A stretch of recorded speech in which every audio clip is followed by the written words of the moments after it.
नमस्कार दोस्तों, सभी का स्वागत है चार्ट मंजो की नई वीडियो में। और दोस्तों आज के दिन भी एक रेंज जो बनी थी पिछले दो ट्रेडिंग सेशन के अंदर वो ही रिस्पेक्ट हुई। और ये ट्रेडिंग रेंज के बारे में हमने ऑलरेडी डिस्कस भी किया था। अब दोस्तों यहाँ पे मैं छोटे टाइम फ्रेम पे जाता हूँ और एक बार 15 मिनट का चार्ट देखते हैं।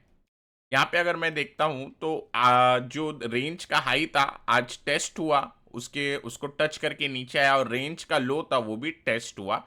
और जो हमने बफर देके पॉइंट रखे थे वो प्रोटेक्टेड थे, तो ओवरऑल निफ्टी ने एक रेंज वाली एक्सपायरी दी है 23,900। नेक्स्ट कभी भी जब निकले तो हमें रेडी रहना चाहिए। अब दोस्तों 23,900 टूटने के बाद इस बार मुझे लग रहा है कि एक बार थोड़ी-सी ये गैप फिल वाली मूव तक बननी चाहिए, क्योंकि अब 3 दिन हमने वही सेम रेंज में बिता दिए हैं। तो 23,900 को अपसाइड के लिए ध्यान रखेंगे। डाउनसाइड की अगर मैं बात करूँ तो 23,625। आज निफ्टी ने एक स्पाइक दिया। आज निफ्टी की एक्सपायरी भी थी तो एकदम से एक यहाँ पे स्पाइक मिला 130 के टाइम पे। तो ये लगभग 25-30 पॉइंट रह गया। बट ये जो अपना प्रीवियस रेंज का सपोर्ट था वहाँ पे टच करके एकदम से रिबाउंड हो गया। तो दोस्तों ओवरऑल चार्ट देख के यही लग रहा है कि मार्केट फिलहाल हो सकता है फ्राइडे भी थोड़ा सा रेंज बाउंड रहने की कोशिश करे, लेकिन क्योंकि ऑलरेडी अब 3 दिन निकल चुके हैं तो एक बार रेंज टूटने का काफ़ी सारे मार्केट पार्टिसिपेंट्स को इंतज़ार रहेगा, क्योंकि वहाँ पे फिर एक अपने को अच्छी डायरेक्शनल मूव बन सकती है।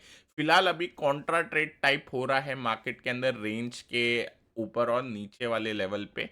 बट मेरे हिसाब से अगर अपने को ट्रेंड राइड करना है अच्छा, तो रेंज टूटने का वेट करना है। तो निफ्टी पे लेवल क्लियर हो गए हैं। बैंक निफ्टी की अगर मैं बात करूँ तो बैंक निफ्टी ने आज गैप अप दिया ओपनिंग, और बैंक निफ्टी ऐसा लग रहा था कि ये ब्रेकआउट दे देगा। तो ब्रेकआउट अगर मैं बात करूँ तो यहाँ पे एक गैप फिल का अटेम्प्ट भी बन सकता था, और जो ब्रेकआउट हम सोच रहे थे 51,500 और 600 के पार एक बार निकलेगा, तो जस्ट मॉर्निंग में निकल के तुरंत ये फिर नीचे आ गया।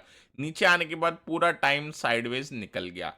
तो ऐसा लग रहा है कि जो मॉर्निंग फर्स्ट हाफ में जो सेशन था बोथ निफ्टी बैंक निफ्टी, बस वो ही एक मेन सेशन था आज के दिन। बाकी पूरा दिन टाइम पास हुआ है बाद में। तो इनिशियल दो दो ढाई घंटे दो जो काफ़ी इंपॉर्टेंट थे मार्केट के, उसके बाद साइडवेज ओवरऑल। तो अब बैंक निफ्टी का अगर मैं पिछला 2 दिन का भी ट्रेड डेटा देखता हूं तो ये पूरा साइडवेज ही है।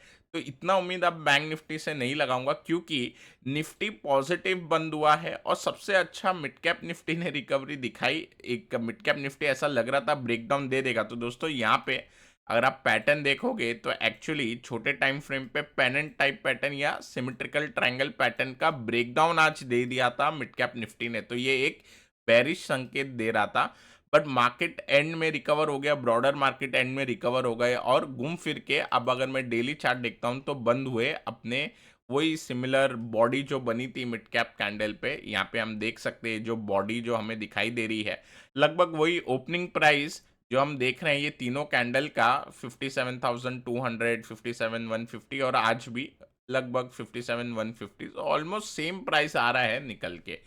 तो यहाँ पे भी ब्रेकडाउन के आसार जब बनेंगे अब नेक्स्ट टाइम, जब हमें एक अच्छा ब्रेकडाउन मिलेगा 56,500 का, हम ब्रेकडाउन का इंतजार करेंगे। आज हालांकि एक लग रहा था कि मिड कैप निफ्टी थोड़ा और नेगेटिव बंद हो सकता है, बट कहीं ना कहीं ये साइडवेज हो गया। अब दोस्तों बैंक निफ्टी पे ऊपर का अगर मैं लेवल की एक बार बात करूं तो काफ़ी अब अपने को क्लैरिटी है बैंक निफ्टी पे। अब सीधा गैप फिल का लेवल बैंक निफ्टी पार करेगा जो है 51,800। 51,800 पार करने के बाद सीधा गैप फिल अपने को देगा बैंक निफ्टी, जो कि 52,150 पे देखने मिलता है। तो 350 पॉइंट की मूव लगभग यहाँ पे कैप्चर हो सकती है। और नीचे के साइड की अगर मैं बात करूं तो आज का लो इंपॉर्टेंट हो जाएगा। अगेन 51,000 टूटा था बट एक स्पाइक में, बट 51,000 अब मेरे हिसाब से 50,800 या 50,900 अब रखेंगे डाउन साइड का लेवल। वो ब्रीच होगा तो ये जो बड़ी कैंडल जो 20 दिसंबर की कैंडल है उसका लो का एक्सपेक्टेशन रहेगा 50,600। तो overall mid cap Nifty sideways गया, बैंक निफ्टी साइडवेज गया और निफ्टी साइडवेज गया। यूएस मार्केट लेकिन थोड़ा सा अपने को बेरिश संकेत दे रहा है, और खासकर बॉन्ड यील्ड ये काफी ज्यादा बेरिश संकेत दे रही है। अब ये अगर हम बॉन्ड यील्ड देखते हैं तो आप देखिए बॉन्ड यील्ड जो ट्यूसडे को जहाँ जिस दिन सेंटर रैली बनी थी उस दिन नीचे आ गई थी। ये देखिए 1 मिनट का चार्ट, अगर मैं 5 मिनट का चार्ट बताता हूँ यहाँ पे, सेंटर रैली वाले दिन बॉन्ड यील्ड नीचे आ गया था, बट अब हायर हाई हाई लो बनाते हुए बॉन्ड यील्ड ऊपर जा रहा है, तो इसका मतलब ये लग रहा है, अब अगर मैं डेली चार्ट भी लगाऊं तो बॉन्ड यील्ड के अंदर और थोड़ी सी अप मूव पॉसिबल है, तो काफी नेगेटिव संकेत है। और ये ऐसा लग रहा था बॉन्ड डील सेंटा रैली के टाइम पे जो मूव बनी थी वो दिन देख के लग रहा था कि बॉन्ड डील फाइनली थोड़ा सा नीचे आके एक साइडवेज हो जाए, बट ये फिर से ऊपर जा रहा है। और इसका असर अपने को कहाँ देखने मिला, देखिए बिटकॉइन की अगर मैं बात करूँ तो बिटकॉइन नीचे आ गया। डाउ की अगर मैं बात करूँ तो डाउ भी नीचे आ गया। यहाँ पे हम देख सकते हैं स्मॉलर टाइम फ्रेम का अगर मैं चार्ट बताऊं तो यहाँ पे हम देख रहे हैं किस तरीके से एक अप मूव बनी 24 तारीख को, अप मूव 24 तारीख को जो बनी उसके बाद साइडवेज हो गया, और फिर अब one way down side move की फिर से तैयारी थी, अब थोड़ा सा कंसोलिडेट कर रहा है। बट मेरे हिसाब से ऐसा लग रहा है कि कहीं ना कहीं ये बॉन्ड डील काफ़ी प्रेशर अब बनाएगी मार्केट के ऊपर, और ये नेगेटिव यूएस के जो मार्केट है उस पर नेगेटिव असर करेगा।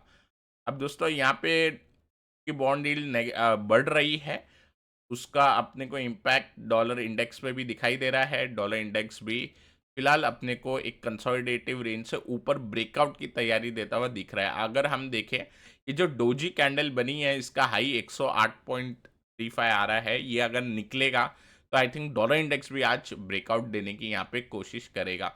तो ओवरऑल जो वीकनेस है वो इक्विटी मार्केट पे अब आ सकती है। बीच में ऐसा लग रहा था कि एक अच्छी रैली बनेगी 3-4 बचे हुए दिनों में, बट अब वापस से हम कॉशन हो जाएंगे। तो निफ्टी पे अभी अपने को कॉशियस व्यू रखना है, और निफ्टी पे माइनर डाउनसाइड का व्यू फिलहाल लेके ही चलना है। अगर कमोडिटी की बात करते हैं तो दोस्तों आज ब्रेंट, गोल्ड, सिल्वर ये तीनों ही कमोडिटी हल्के से स्लाइट पॉजिटिव में है।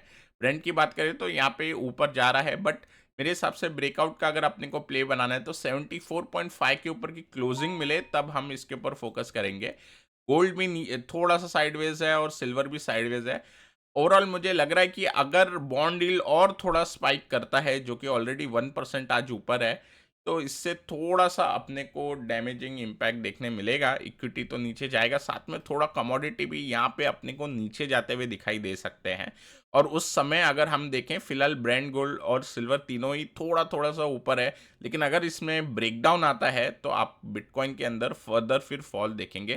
तो मेरा जो बीच में व्यू चेंज हुआ था बिटकॉइन पे अब वापस कॉशन का हो जाएगा, क्योंकि ये एक्सपेक्टेड नहीं था आज।